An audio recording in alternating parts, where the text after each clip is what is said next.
Bonjour et bienvenue sur France 24 et sur Radio France Internationale. Notre invité aujourd'hui est Azali Assoumani, c'est le président de l'Union des Comores et c'est aussi le président en exercice de l'Union africaine. Et avec moi pour cette interview, Christophe Boisbouvier de RFI. Monsieur le Président, bonjour. Bonjour. Monsieur le Président, le lancement par la France de l'opération Wambushu à Mayotte, visant à expulser des immigrants illégaux, aussi à combattre des bandes criminelles, a provoqué de vives tensions avec votre pays. Vous avez notamment refusé d'accueillir les expulsés de Mayotte qui n'ont plus de papier d'identité sur eux, c'est-à-dire leur immense majorité. Disons les choses clairement, c'est une crise grave entre la France et votre pays. D'abord, merci beaucoup de m'avoir invité. Vous dire que c'est une crise, mais pas grave. Parce que la France et les Comores ont toujours entretenu de très bonnes relations depuis, bon, je ne parle pas d'avant l'indépendance, mais depuis l'indépendance, nonobstant effectivement ce problème de Mayotte qui s'est posé depuis 1975, puisque l'indépendance a été accordée sur le plan international aux 4 îles, et c'est la France qui a décidé de garder Mayotte pour la gérer, mais sur le plan international, les Comores, c'est 4 îles, partout on y va. Bon, par rapport à cette question, effectivement, c'est quand même dommage. Parce que d'abord, je dois préciser que si on parle de délinquance à Mayotte, de quoi, bon, qui est responsable, qui est coupable. Mais en tout cas, la France gère Mayotte depuis 47 ans, donc elle est responsable, pour ne pas dire coupable. Si on parle de délinquance, si on parle de n'importe quoi, je ne suis pour rien. Je suis responsable pour ce qui se passe dans les 3 îles, mais ce qui se passe à Mayotte, je ne suis pas responsable. Si c'est des enfants, il faut les éduquer, il faut les mettre à l'école. Ben, s'il y a d'autres à qui il faut sanctionner, pourquoi pas, mais je ne dirais pas, comme a dit Mdere, qu'il faut les tuer, parce que la France a aboli la peine de mort depuis 1981. Alors, Monsieur le Président, dans le plan Wambushu, il y a le volet lutte contre la délinquance, mais il y a aussi le volet expulsion. La France souhaite expulser 10 000 Comoriens en situation irrégulière dans les semaines à venir. Vous dites ne pas avoir les capacités pour les accueillir. Mais si la France vous fournit un soutien financier, comme par exemple les 150 millions d'euros proposés en 2019, est-ce que vous seriez prêt à revoir votre position? Je dois rectifier. Dans cet accord-là, effectivement, comme je l'ai dit, on a toujours discuté, on s'est mis d'accord que les gens qui meurent à la mer entre Anjouan et Mayotte, comment faire en sorte de cesser ces meurtres. Parce qu'effectivement, moi, Comorien, même si je dis que Mayotte est comorienne, est-ce que j'ai un intérêt qu'un Comorien aille à Mayotte pour mourir dans la mer? J'ai aucun intérêt.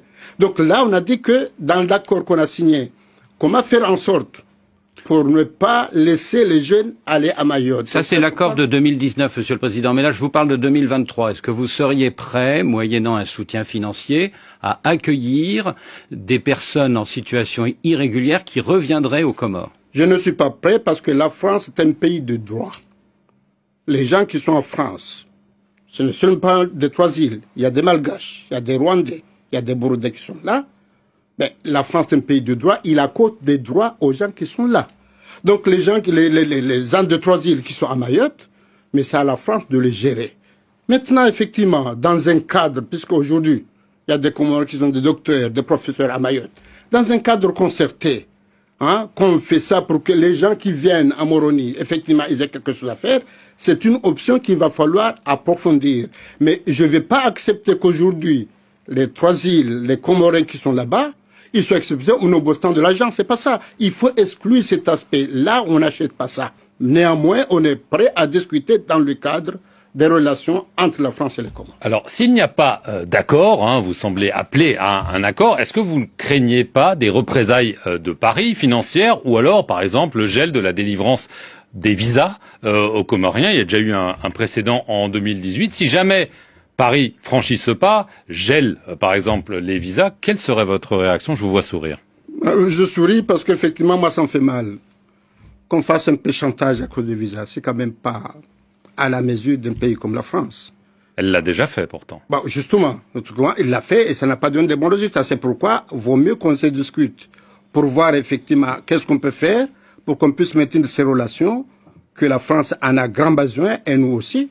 Parce qu'effectivement, ce que la France est en train de vivre dans tout en Afrique, hein, au Sahel, un peu partout en Afrique centrale, il n'a pas intérêt à ce que ça se passe à l'Afrique de l'Est.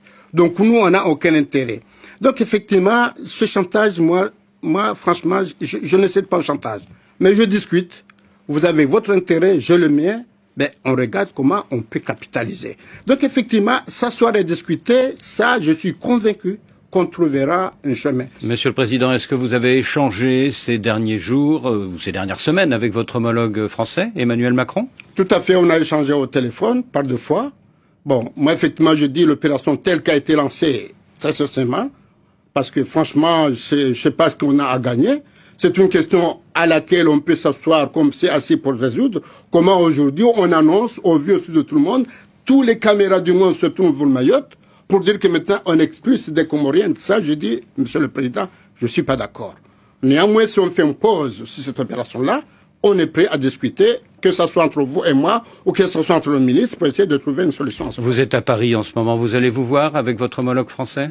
C'est une possibilité, c'est une hypothèse, mais le plus sûr, c'est que les ministres vont se voir, et puis avec le président Macron, bon, on ne sait pas le téléphone, donc à chaque fois je sais de la compte, c'est pas impossible qu'on puisse se revoir. Donc votre ministre de l'Intérieur et le ministre Darmanin? Non, justement, nous on a dit que c'est entre gouvernement et gouvernement, parce qu'on ne veut pas jouer ce problème de Mayotte et de France en tant qu'intérieur. Nous on a dit c'est le gouvernement, c'est les affaires étrangères.